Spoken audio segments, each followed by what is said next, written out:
Welcome to the Sales Influence Podcast, where we talk about finding the why in how people buy. I'm your host, Victor Antonio, and today we're going to talk about who are the buyers that are in a room when you're making a sales presentation. Now, this is a B2B type of situation I'm presenting here. So I want you to imagine for a second that you're selling a billing system, and you're trying to sell this business, a billing system, into a large corporation or a large company. And so you're going to deal with four types of buyers. Now, I've got an acronym for you. M.U.T.E. M-U-T-E. M-U-T-E. M.U.T.E. And it stands for management buyer, the user buyer, the technical buyer, and the economic buyer. Now, let's go through what each of these buyers typically is looking for. The management buyer is typically looking for best in class. Right? What is this the best billing system out there? What are our competitors using? How does this compare to our competitors, right? That's what they're thinking. They're thinking high level. One of the things you have to remember is that when you're talking to management, it's more of a high level play. By that, I mean, you don't get into too much detail, but just enough to give them enough information for them to make a buying decision. So they want a 30,000 foot view. They don't want a ground attack. How do you implement type of approach? Now, talking to management, always keep in mind what I've always said. In business, they only care about three things: increase revenue, reduce costs, or expand market share, or all three. They want to know, how will this billing system help them make more money? They want to know, how will this billing system help them reduce cost? Or how will this billing system help them expand their market share? They're looking for the long-term benefits of how this system will help them.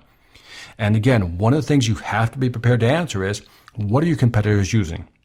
What are they doing that maybe this company isn't doing? Because they're going to want to know. So that's the management buyer. Typically, it's a CEO, maybe a CMO, chief marketing officer, and sometimes it may be a chief operating officer. So again, this is the high-level management buyer. Now, let's move over to the user buyer. The user buyer is a key player. Now, just because the user buyer doesn't have a title doesn't mean they aren't important. I know many users who've had influence to buy in the past. I've dealt with many companies that when I was selling a software system, the user usually pushed it over the line when it came to closing the deal. So do not ignore user buyers. Now, users want to know one thing: is this better? Now, under that statement, is it better, they want to know, how is it better? So again, let's use example of a billing system. They want to know, is it better? How long will it take to learn this new system? Oh, what's the return on investment? In other words, how much better is this? If I'm going to take the time to learn this, go through this learning curve, what are the real benefits?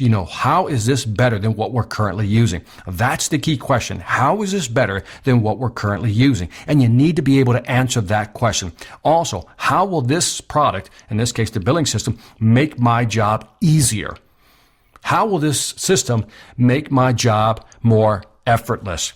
That's what they want to know. So if they're disgruntled with what they have, what you need to do is position your software to say, hey, this is why it's better. This is why it's going to make your life easier. This is why you're going to be able to sleep at night, because you're going to be able to do all these things now. You're currently, for example, you can give them if you have new features that the software has that the other one doesn't have, talk to them about how now they'll just be able to use one system instead of three different applications. Again, that's what the user's thinking. How is this going to make my life easier? They don't care about the cost. They don't care about the marketing positioning and how it looks in the market, what the competitors are using. They don't care. They're focused on, how is this software package going to be better? And I need to know from you, if it's better, how is it better? Then we have the technical buyer. Now, the technical buyer, well, that's a different person. The technical buyer is concerned about the technical aspects of the actual product. So if it's a software system, a billing system, they want to know, is it compatible with the current operating system? Is it upgradable? Can I add features to this? Is it reliable, or is it going to crash on me? Can I integrate this into my other systems?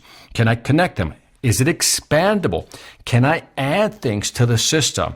How much can I add? What can I do with it? And then the biggest question of all is the overall implementation. In other words, what's it going to take to implement this new billing system? What is it going to be? What's going to be the impact on our workers, our users, and our workflow in general? They're going to want to know about training. They're going to want to know about service, and they're going to want to know about any type of maintenance contract that's associated with this billing system.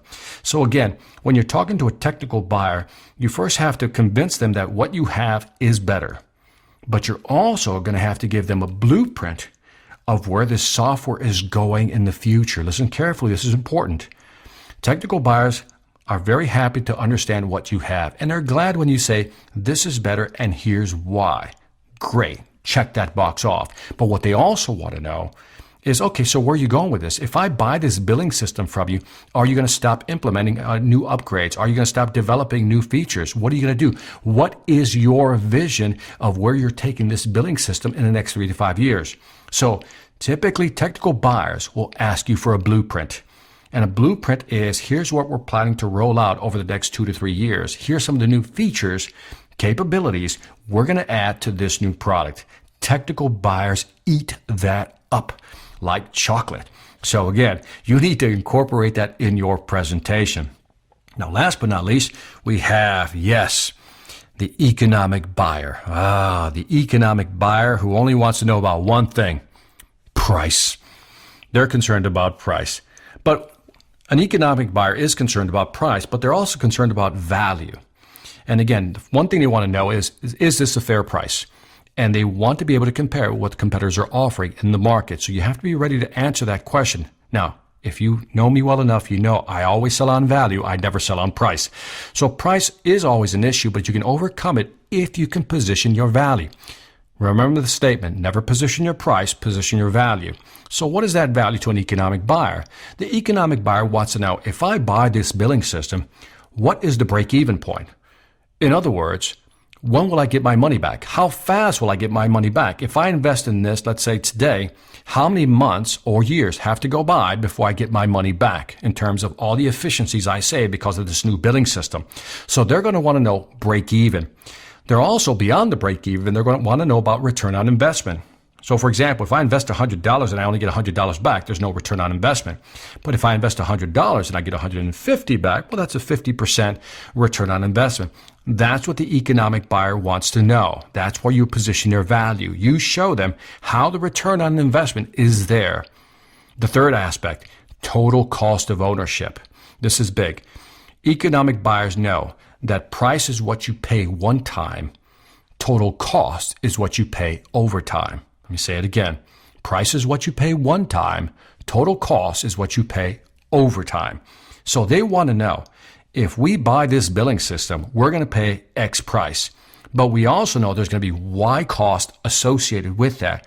It could be license fees, maintenance fees, training, support. All these things are costs. And the economic buyer wants to know, I know what the price is, tell me what the cost is going to be.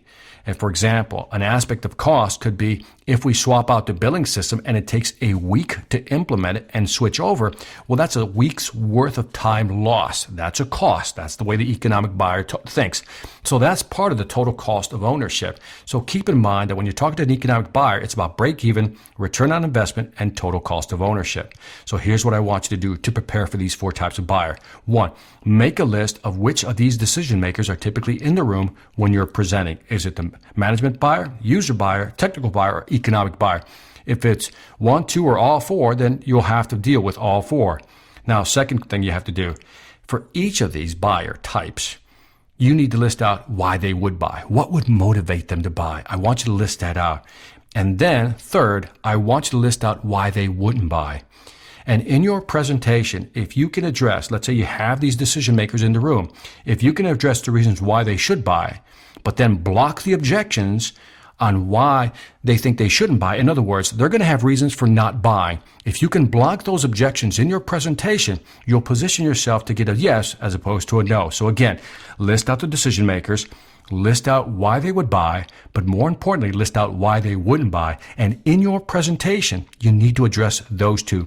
Why they should buy, but more importantly, every objection they have, why they shouldn't buy, you need to address that. And if you can do that effectively, you will close more deals than not. This is Victor Antonio, always reminding you, selling ain't hard. When you know how, go make that sale. Take care.